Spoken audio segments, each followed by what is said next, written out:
Dans un centre de recherche de Cambridge, en Angleterre, 3 militants écologistes s'introduisent par effraction et découvrent un laboratoire secret. Plusieurs chimpanzés y sont utilisés pour des expériences sinistres qui transforment les animaux en êtres agressifs. Peu après, l'un des scientifiques apparaît et tente de s'échapper, mais il est arrêté par les activistes qui lui promettent de l'emmener aux autorités et de libérer les animaux. Le scientifique les avertit de ne pas toucher les cages car les chimpanzés ont été infectés par un agent pathogène de la rage d'un type inconnu. Malgré cela, l'une des membres ouvre la cage et le chimpanzé lui saute dessus en lui mordant le cou. En quelques secondes, le singe est infecté et crache du sang par la bouche, infectant l'un de ses collègues.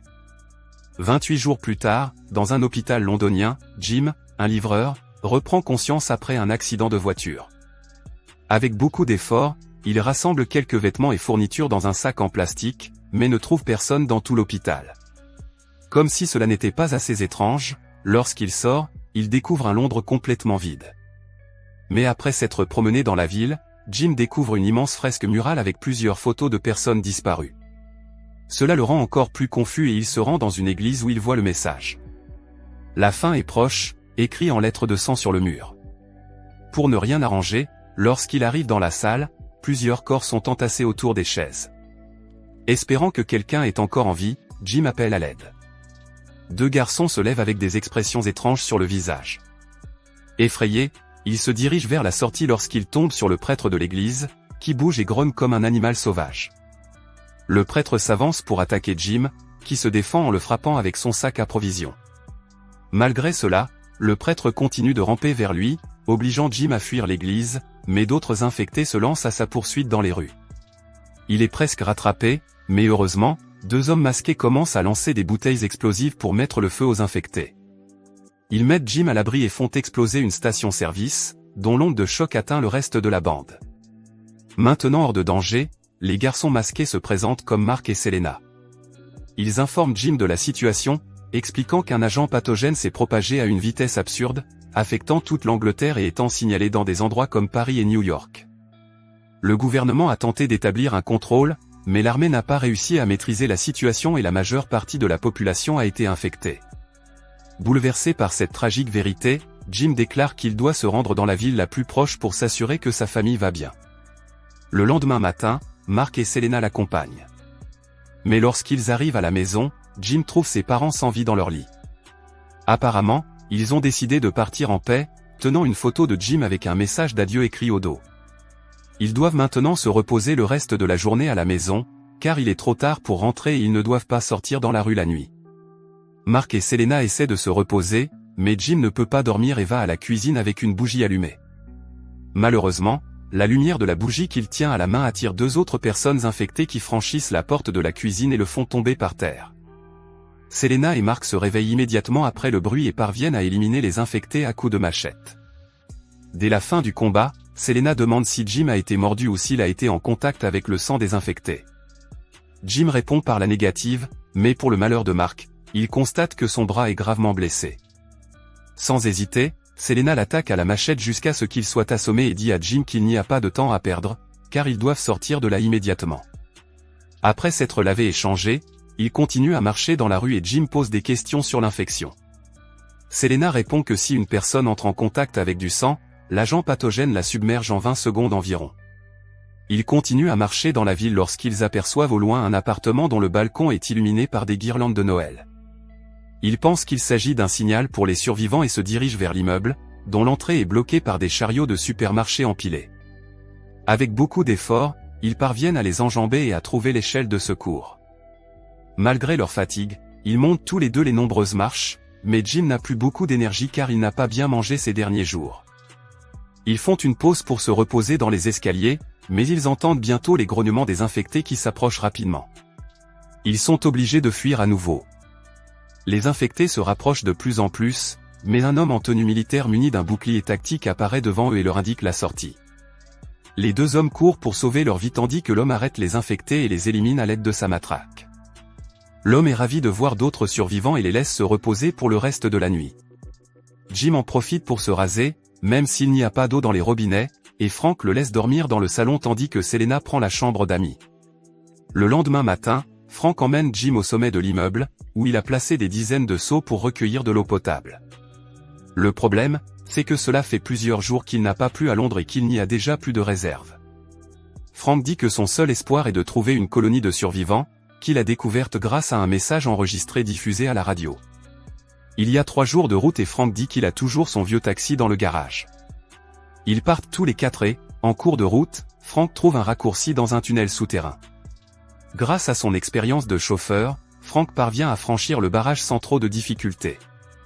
Après avoir fait le plein, ils poursuivent leur route, mais s'arrêtent près d'une ferme pour camper. Au cours du repas, Frank les invite à voir un troupeau de chevaux indemnes de l'infection et vivant normalement dans les champs. Le lendemain matin, Jim se réveille au son du klaxon de la voiture de Frank, alors que le groupe lui demande de repartir. Les 4 se remettent en route jusqu'à la ville de Manchester, où se trouve la base militaire. Mais l'endroit semble abandonné depuis des jours et Selena pense qu'il vaut mieux partir car elle sent que quelque chose ne va pas.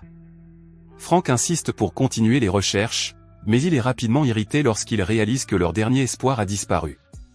Il voit alors un corbeau dévorer le corps d'un soldat et l'homme tente de le faire fuir en donnant un coup de pied dans le portail sous lui. Malheureusement, une goutte de sang du soldat lui tombe directement dans l'œil et Frank sait ce que cela signifie. Quelques secondes plus tard, Anna apparaît et son père lui demande de rester loin de lui disant qu'il l'aime beaucoup. Peu après, Jim et Selena arrivent sur les lieux et se rendent compte que Frank a également été infecté. Mais avant qu'ils ne puissent le faire, des soldats apparaissent et tirent sur Frank avec leurs armes. Malgré cette triste scène, ils n'ont pas le temps de pleurer la perte de Frank et les 3 sont emmenés par les soldats. Dès leur arrivée à la base, le trio est présenté au Major West, le chef du groupe, qui les accueille comme des invités et leur fournit de l'eau, de la nourriture et des vêtements propres. Jim est ravi, mais Selena et Anna sont encore traumatisées par ce qui est arrivé à Frank. Une fois installée dans l'une des chambres, Selena lui dit qu'elle n'est pas sûre de cette installation militaire et qu'elle s'inquiète pour la sécurité d'Anna. Quelques minutes plus tard, Jim va parler au Major, qui l'emmène voir les installations et lui montre que son équipe s'occupe de la sécurité et a réussi à créer une chaudière pour fournir de l'eau chaude. Enfin, le Major l'emmène dans une ruelle où il tombe sur un homme infecté attaché par des chaînes. Jim est effrayé, mais le Major ne réagit pas et lui explique qu'il était autrefois l'un de ses camarades, mais qu'il a été mordu et qu'il sert maintenant de cobaye pour des études. L'objectif du Major est de déterminer combien de temps il faut pour qu'une personne infectée soit affamée. Les choses deviennent encore plus étranges à l'heure du dîner, lorsque Jim, Selena et Anna s'assoient à table avec le Major et ses soldats. En plus de se comporter comme un adolescent impulsif, le Major ne montre aucun respect pour la vie humaine, rabaissant tous ceux qui ont perdu la vie à cause de l'infection. Cependant, la conversation est interrompue lorsqu'un homme infecté s'approche de la base et déclenche l'alarme en marchant sur une mine. Le bruit de l'explosion commence à attirer d'autres infectés, mais ils sont éliminés un par l'artillerie lourde des soldats.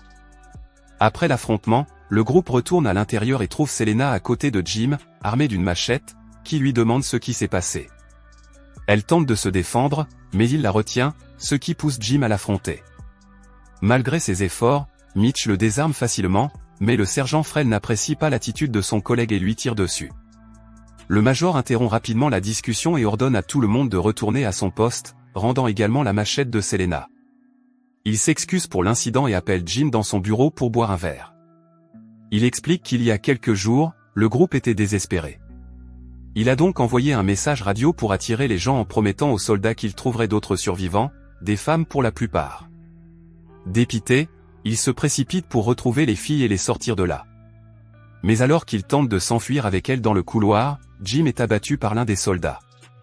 À son réveil, il voit le sergent Frel pointer une arme sur ses collègues, disant qu'il ne partage pas leur attitude méprisante. Cependant, il est remis par les autres soldats et emmené avec Jim à la prison militaire. Le lendemain matin, les 2 hommes sont menottés et emmenés dans la forêt par les soldats Mitchell et Jones. Dès qu'ils arrivent à un endroit rempli de cadavres humains, Mitchell s'apprête à les éliminer sur place, mais Frel résiste et dit que ses collègues font fausse route. Le collègue refuse et se jette sur Frel avec le couteau, mais Jones s'énerve et tire sur le sergent. Mitchell devient furieux et attaque Jones, ce qui permet à Jim de s'échapper et de sauter le mur. Comme les infectés sont éparpillés, les 2 hommes pensent qu'il ne survivra pas à l'extérieur et décident de retourner à la base. Pendant ce temps, Jim court dans la forêt et finit par tomber au sol où il voit un avion passer au-dessus de lui. Cela indique qu'il y a d'autres survivants à l'extérieur et il décide de les trouver. Mais il doit d'abord sauver Selena et Anna. De retour à la base, le Major leur dit de se préparer à servir ses soldats. À ce moment-là, tout le monde entend un bruit d'alarme venant du bloc 42 et les soldats partent voir ce qui s'est passé sans se douter que c'est Jim qui a déclenché l'alarme pour les attirer dans le piège. Arrivés sur les lieux, le major et le soldat Davis commencent à tirer dans tous les sens. À un moment donné, Davis décide de chercher seul, mais lorsqu'il tente de grimper à une échelle, Jim apparaît et l'attaque par surprise à l'aide d'un pied de biche. Le major part à la recherche de Davis, mais trouve son corps à l'intérieur du véhicule. Cependant, Jim arrive le premier sur les lieux et, à l'aide de l'arme de Davis, tire sur la chaîne qui retient l'infecté dans l'allée pour l'aider à éliminer le reste des soldats. Pendant ce temps, Selena et Anna sont tenues prisonnières, mais Mitchell se rend compte que le major est en train de gagner du temps et le poursuit. Il laisse Clifton garder les filles, mais l'homme ne remarque pas l'infecté venant de l'autre côté de la fenêtre et se fait attaquer par lui. Jones tente de l'aider, mais manque sa cible et son arme s'enraye. Anna et Selena en profitent pour s'échapper. Jim finit par les suivre et profite du moment de distraction du soldat. Il fait irruption dans le Penthouse et l'attaque. Mitchell tente de résister, mais Jim, au bord de la fureur, lui pousse la tête contre le mur, l'assommant d'un coup direct dans l'œil. Cette attitude agressive fait penser à Selena que Jim est infecté et elle s'arme de sa machette. Mais lorsqu'elle voit qu'il est encore humain, elle l'embrasse. Le moment romantique est cependant interrompu par Anna, qui frappe Jim avec un vase parce qu'elle pense qu'il est un autre infecté. Dehors, il trouve le taxi de Frank, mais à l'intérieur se trouve le major, qui tire sur Jim pour avoir éliminé tous ses soldats. Anna réussit cependant à monter dans la voiture et roule en marche arrière vers l'entrée de la base. Quelques secondes plus tard, l'un des infectés saute par la vitre arrière et attrape le major, le tirant hors de la voiture.